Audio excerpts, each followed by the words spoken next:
కరీంనగర్లో పోలీసులు అత్యుత్సాహం ప్రదర్శించారు. నగరంలోని 2 టౌన్ పోలీస్ స్టేషన్ పరిధి రామ్నగర్లో ఓ వ్యక్తిపై సీఐ మరో 2 ఎస్ఐలు దాడికి పాల్పడ్డారు.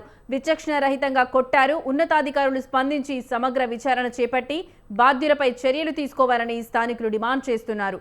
ఈ ఘటన కరీంనగర్ కేంద్రంలో తీవ్ర చర్చనీయాంశంగా మారింది. ఇక ఇదే అంశానికి సంబంధించిన మరింత సమాచారం మా కరెస్పాండెంట్ సంతోష్ ఫోన్ ద్వారా అందిస్తారు. సంతోష్, చెప్పండి, ఈ ఘటనకు సంబంధించి మీ దగ్గర ఉన్న లేటెస్ట్ అప్డేట్స్ ఏంటి? లక్ష్మి, కరీంనగర్ కేంద్రంలో చోటు చేసుకున్న ఈ ఘటన పోలీస్ వ్యవస్థ తీరుపై తీవ్ర చర్చకైతే దారి తీసిందని చెప్పుకోవచ్చు.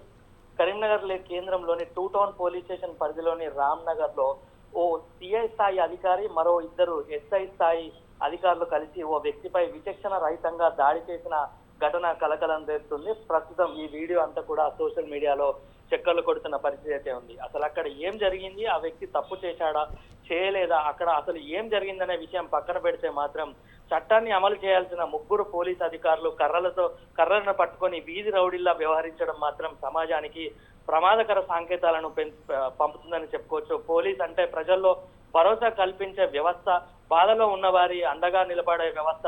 కానీ పోలీస్ స్టేషన్ కు వెళ్లే ప్రతి వ్యక్తి రక్షణ, న్యాయం, భద్రత కోసం వెళ్తాడు. కానీ ఇది కాకి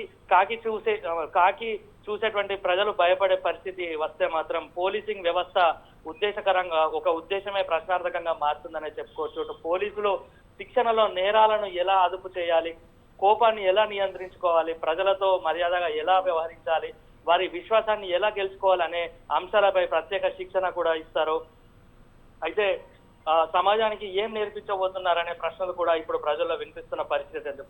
పోలీసులు ఈ వీడియో అయితే ప్రస్తుతం వైరల్ కావడంతో సోషల్ మీడియాలో కూడా తీవ్ర స్పందన కూడా వ్యక్తమవుతుంది. ప్రజలను కాపాడాల్సిన వారే ఇలా ప్రవర్తిస్తే ఇలాంటి వారికి పోలీస్ యూనిఫామ్ ధరించే అర్హత లేదంటూ కూడా నెటిజన్లు తీవ్ర ఆగ్రహం వ్యక్తం చేస్తున్న పరిస్థితి ఉంది. చట్టాన్ని చేతుల్లోకి తీసుకునే అధికారం పోలీసులకు లేదు. న్యాయం జరిగేలా చూడాల్సిన బాధ్యత మాత్రమే ఉంది. కానీ కాకీలో యూనిఫామ్ ప్రజలకు భరోసాకు ప్రతీకగా ఉండాలి, కానీ భయానికి ప్రతీకంగా మారకూడదు అంటూ కూడా సామాన్య ప్రజలు కామెంట్ చేస్తున్న పరిస్థితి అయితే ఉంది. ఇక ఈ ఘటనపై ఉన్నతాధికారులు సమగ్ర విచారణ జరిపి నిజానిజాలు బయటపెట్టి పోలీసు వ్యవస్థపై ప్రజలకు ఉన్న నమ్మకాన్ని కాపాడాల్సిన బాధ్యత ఇప్పుడు మరింత పెరిగిందనే చెప్పుకోవచ్చు.